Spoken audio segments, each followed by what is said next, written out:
अस्सलाम वालेकुम dear students, कैसे हैं आप सब। उम्मीद है हैरियत से होंगे। बेटा, आज का हमारा टॉपिक है स्टमक, जो कि आपके फर्स्ट चैप्टर का ही टॉपिक है। ठीक है, तो स्टमक के बारे में अगर हम बात करें तो ये जे शेप्ड होता है। ठीक है, जैसे जे होता है, ये आप इस डायग्राम में देख सकते हैं, जे शेप्ड। और ये कहाँ पे होता है? ये हमारे जो, अगर हम इसकी लोकेशन की बात करें ना, तो ये हमारे अपर साइड पे, जहाँ पे हमारा डायाफ्राम है ना, ठीक है, उसके बिल्कुल नीचे जो है ना, हमारे पेट में, अब्डोमिनल कैविटी में हमारे डायाफ्राम, ठीक है, उसके बिल्कुल नीचे जो है ना, सबसे ऊपर हमारा, हमें पता है हमारा जो रिब्स का ये जो केज बना हुआ है, ठीक है, इसके नीचे ही डायाफ्राम होता है। ठीक है, और उसके साथ ही लेफ्ट साइड पे जो है ना, वो स्टमक पड़ा होता है। ठीक है, तो स्टमक का वो वाला हिस्सा जो कि ये हमारी, जो हमने पीछे पढ़ा है ना, ओसोफेगस।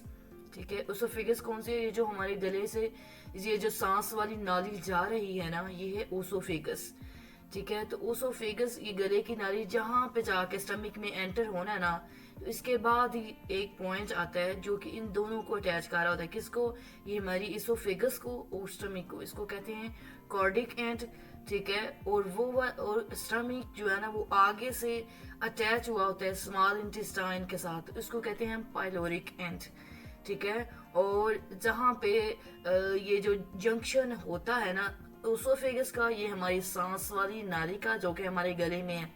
ठीक है, और इसके साथ ही हमें पता है कि खुराक वाली नाली, जिसको हम ओसोफेगस कह रहे हैं। ठीक है, ये दोनों नालियां जो रिस्पायरेटरी ट्रैक और फूड ट्रैक है हमारे, ये जो गले में है। ठीक है, एट यहाँ पे जो जंक्शन होता है, जोड़।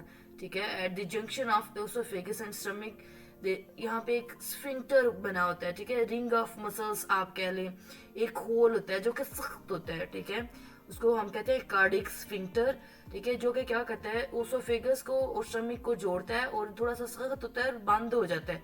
जैसे ही फूड जो है वो हमारी ये खुराक वाली मुंह से, हमारी खुराक वाली नाली से होते हुए मैदे में, हमारे स्टमक में एंटर होती है, तो वो स्फिंक्टर जो है ना बंद हो जाता है, ताकि फूड वापस ना आए।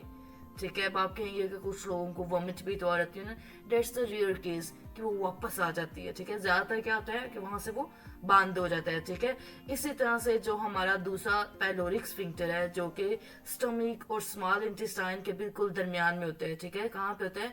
स्टमक में, और स्मॉल इंटेस्टाइन को जोड़ रहा होता है। ठीक है, वो भी क्या हो जाता है, वो भी बंद हो जाता है। जब स्टमक में फूड होती है ना, वो पहले बंद होता है, और जब वो स्मॉल इंटेस्टाइन में फूड जाती है ना, तो फिर वो वहां से उसको गुजार के तो फिर बंद हो जाता है। ठीक है बेटा, यहाँ से मैं अगर रीड करूँ, जे shaped stomach is located in the upper left side of the stomach.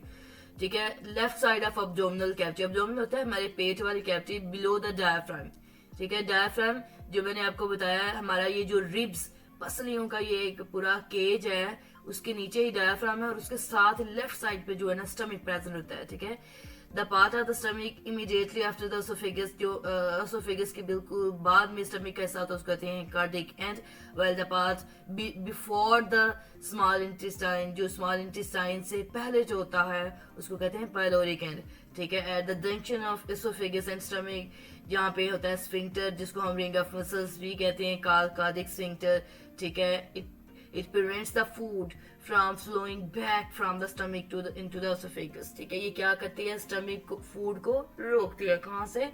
वापिस आने से। Similarly pyloric sphincter is present.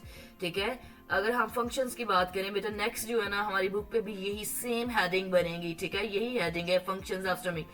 ये वाली हेडिंग्स आपको ऐसा सच मिल जाएंगी न्यू बुक में, लेकिन ये फंक्शंस ऑफ स्टमक की हेडिंग जो है ना, ये आपको लिखनी पड़ेगी, और इसके पॉइंट्स भी आपको ऐसे ही बनाने पड़ेंगे, क्योंकि ये नहीं बने हुए। ठीक है, तो आप इनके 1 एंड 2 पॉइंट्स इनकी नंबरिंग दे सकते हैं। ठीक है, सबसे पहले अगर हम फंक्शन की बात करें, तो स्टमक जो है हमें पता है इसमें क्या होती है, इसमें डायरेशन होती है, केमिकल डायरेशन। ठीक है, एंड मैकेनिकल डायरेशन जो है वो कहाँ पे हो रही होती है? वो हमारे स्टमक में हो रही होती है। ठीक है, स्टमक जो है वो रिस्पॉन्सिबल होता है डायरेशन का। ठीक है, वॉल्स ऑफ स्टमक जो है वो किस तरह से काम कर रही होती है, वो मुसलसल ऐसे contract to relax, contract relax, इस अमल को हम कहते हैं चर्निंग।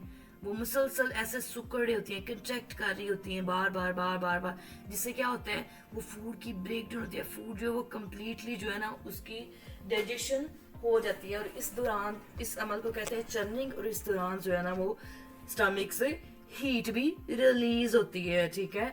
दीवार द स्टमक है made up of thick muscular muscles, मोटे मसल्स की बनी होती हैं, ठीक है। When food arrives in the stomach these muscles, ये मसल्स मसल्स से कंट्रैक्ट होती हैं, ठीक है। Their contraction helps in the learning and the churning. एक कंट्रैक्शन किस चीज में हेल्प कर रही होती है? चर्निंग के, जिसको हम ब्रेक डाउन का अमल भी कहते हैं। फूड को स्मॉलर पार्टिकल्स में ब्रेक डाउन कर देती है, ठीक है।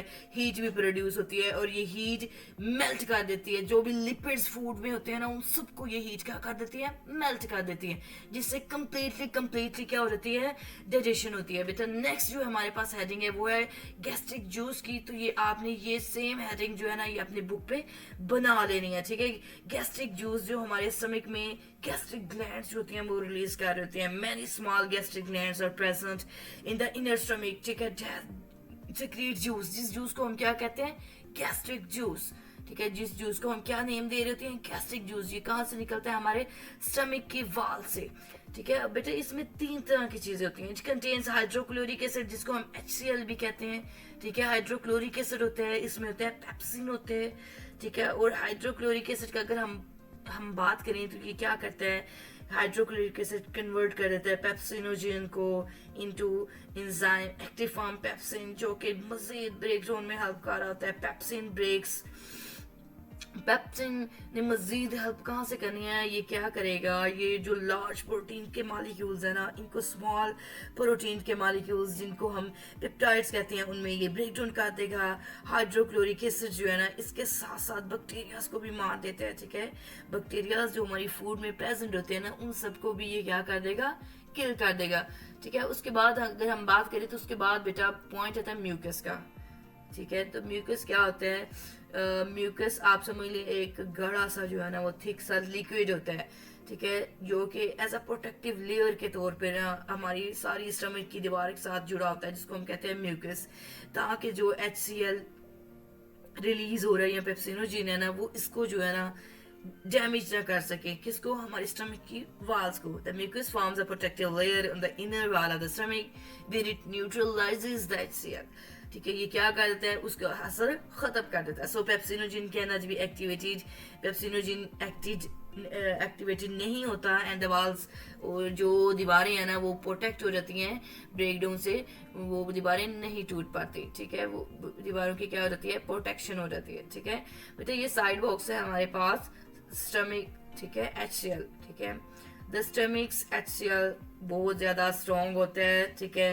ये हमारे पास मेटल्स को भी डाइजेस्ट कर सकता है, ठीक है। लेकिन आपका जो स्टमक है ना वो किससे के जरिए? वो एक लाइनिंग जो कि म्यूकस की लाइनिंग है ना उसके जरिए महफूज हुआ होता है, ठीक है। इसलिए वो उस HCl जो है स्टमक को वो डैमेज नहीं कर पाता, ठीक है। उसके बाद बेटा ये वाला पॉइंट है हमारे पास जो है फूड कितनी देर तक हमारे स्टमक में रहती है? फूड तकरीबन 3 से 4 घंटों के लिए हमारे जो है स्टमक में रहती है, ठीक है। Due to the action of stomach the food becomes soap like, ये फूड क्या बन जाती है? सोप की तरह का मिक्सचर बन जाता है, जिसको हम काइम कहते हैं, जो हमारे माउथ में चर्निंग, ठीक है, के बाद जो एक मिक्सचर निकलता था उसको हम बोलस कह रहे थे, अगर आपको याद हो, ठीक है, प्रीवियस लेक्चर में।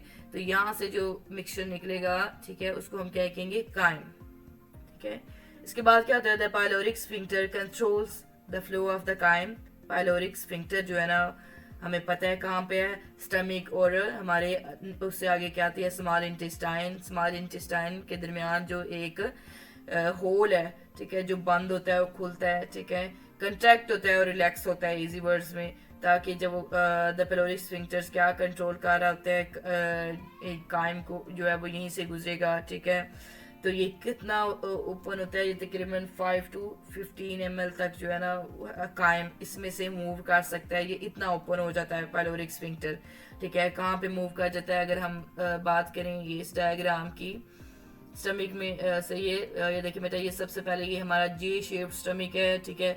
ओसोफेगस, ठीक है, जो हमारी सांस वाली नाली है वहां से ये यहाँ पे ये देखेंगे ये कार्डिक स्फिंक्टर है, ठीक है, जो एक थिक मसल है। उसके बाद ये हमारा स्टमक है। उसके बाद यहाँ पे पेलोरिक स्फिंक्टर है जो कि अगेन एक थिक मसल वाला एक मोटा सा मस्कुलर स्ट्रक्चर है, ठीक है। उसके बाद ये पैलोरिक स्फिंक्टर है, पैलोरिक एंड, और इसके आगे क्या है हमारी स्मॉल इंटेस्टाइन। ये जूम करके यहाँ पे जो है ना वो स्टमक की वाल को दिखाया हुआ है, ठीक है, जूम करके। सबसे पहले अगर इसमें हमारी स्टमक की जो वाल, अगर हम इसकी डिटेल से बात करें तो इसमें क्या क्या चीज़ें होती हैं। इसमें पोर होते हैं, पोर ऑफ ग्लैंड्स, ठीक है, म्यूकस सेक्रेटिंग सेल्स होते हैं, HCl सिक्रीटिंग सेल्स होते हैं, ठीक है, और पेप्सिनोजन सिक्रीटिंग सेल्स होते हैं। ये सारा कुछ कहाँ पे होता है, ये सारा कुछ हमारे स्टमक की वॉल्स में होते हैं, ठीक है। होप सो आपको जो है ना वो बड़ी अच्छी समझ लगी। अगर फिर भी कोई अगेन क्वेश्चन हो तो ज़रूर पूछिएगा बेटा। ये स्टमक एक लॉन्ग क्वेश्चन है, ठीक है। बाय बाय, अल्लाह हाफिज़।